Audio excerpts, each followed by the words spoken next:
Hanggang ngayon, umaasa ka pa rin ba na sana isang araw bumalik yung taong unang nagpatibok sa puso mo? Pero paano kung di na siya bumalik? Hanggang kailan ka aasa?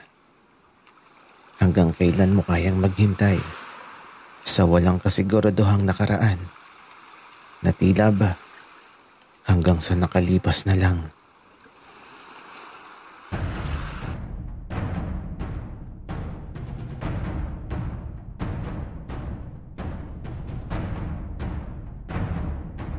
Kaibigan, huwag mong kalimutan mag-subscribe sa aming channel at huwag din kalimutan i-click ang notification bell at subscribe button. Subscribe na!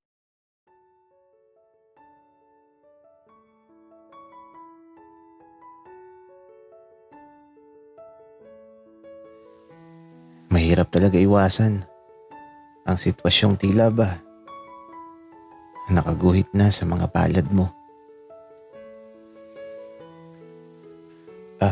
Kamusta ka na, Bal?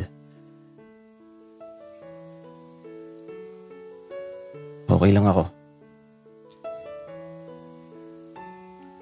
Pasensya ka na, Bal, sa nangyari sa nakaraan. Wala nang magagawa yung sorry mo.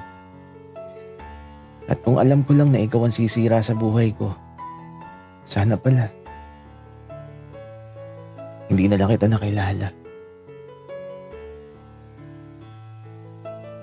Sorry, Bal. Pinakinggan ko lang naman yung puso ko. Alam mo, Denver, please lang. Ayoko nang makita ka. Tingilan mo na ako. Bakit ba kung kailang maayos na ulit ang buhay ko, bigla ka nalang dadating? Para ano? Para sirain ulit ang lahat? Bal, bakit ba hindi mo ako kayang mahalin? Anak, Denver, tara na. Malalim na ang gabi. Uuwi na tayo. Iho, Bal, mauna na kami. Sige po, Congressman. Ingat po kayo. At ikaw naman, Denver. Ayoko nang makita ko ulit dito. Hindi na siya sumagot. Subalit tila ba, pansin ko sa kanyang mga tingin na hindi siya makikinig sa mga sinabi ko. Ang taong dahilan ng tukso sa nakaraan. Bakit ba kung kailan bumalik na si Benji, bigla din siyang magpapakita?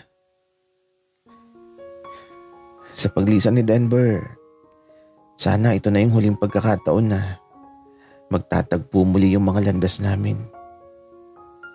Kaya ito, mula sa napakalamig na gabi, natulog ako kaagad.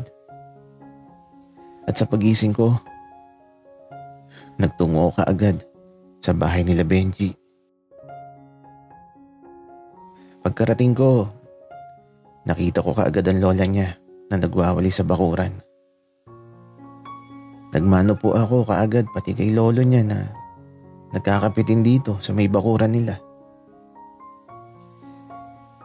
At si Arturo naman, eto, maaga pa lang igising na siya.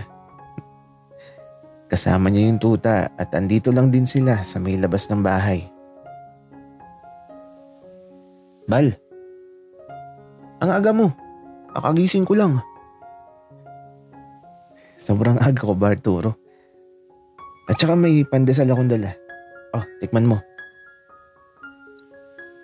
Salamat, Bal. Sige, patikim mo ng isa. Yung tropa mo, Arturo, gising na ba? Naku, Bal.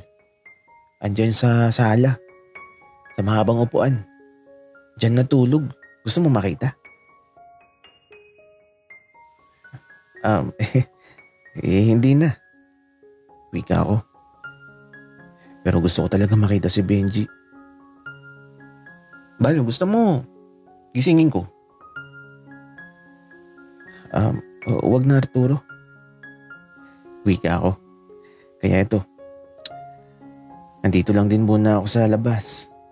Nagtimpla na nga din ng kape si Arturo para sa akin. At sa paglipas ng mga sandali, nagkukwentuhan lang talaga kami. Habang ang lolo at lola niya nasa kusina. At nagsisimula ng magluto ng agahan. At nang kakain na kami, pumasok na kami sa loob ng bahay. Nakita ko si Benji na mahimbing pang natutulog. Napakaamo ng mukha niya. Ibang-iba sa mukhang nakita ko kagabi. At eto, iniinit na ni Arturo yung pandesal na dala ko. At si Benji, ginising na niya. Kaya lang nang makita ko ni Benji, halatang naiinis siya sa akin. At dahil sa pandesal na dala ko, tila ba mauungkat ang nakaraan. Sana hindi na lang ako bumili ng pandesal. Uy, anong meron? Bakit parang may something? Wika na Arturo. Masarap pala. Kaya pala. Wika naman ni Benji. Mga apo, masyado pang maaga para simulan yan. Kumain na muna kayo. Baka gutom lang yung nararamdaman nyo. Wika naman ng lolo ni Benji. Lolo, sige po, kakain muna ako. Pasensya na. Nasira na kasi ang umaga ko. Wika ni Benji na hindi pinapansin ang pandesal na dala ko. Apo, Benji, mamaya na yan. Kumain na muna kayo. At mamaya nyo na pag-usapan yan. Kung may pag-uusapan kayo. Sige po, Lolo. Kaya ito, matapos makapag-umagahan, nagkulong na si Benji sa kwarto niya. Ako naman nasa sala. Kasama ko yung aso ko at si Arturo. Ayun, naguhugas ng mga kinainan sa kusina. At ilang saglit pa, lumapit na sa akin si Arturo. Medyo kakaiba siya ngayon. Nakatitig talaga siya sa mga mata ko. At ewan ko ba, kinakabahan ako. Hoy, Bal, umamin ka nga. Anong meron sa nakaraan? Bakit parang may something na hindi ko alam? Arturo, wala yun. Maliit na bagay lang. Anong maliit na bagay, Bal? Ayaw kang makausap ni Benji. Paano naging maliit? At saka Dax yun. Gagi, paano mo nalaman ng bagay na yun, Arturo? Best friend kami, kaya alam ko yun. Pero ano bang meron sa nakaraan, Bal? Ikaw ba ang dahilan kung bakit ayaw niyang bumalik dito?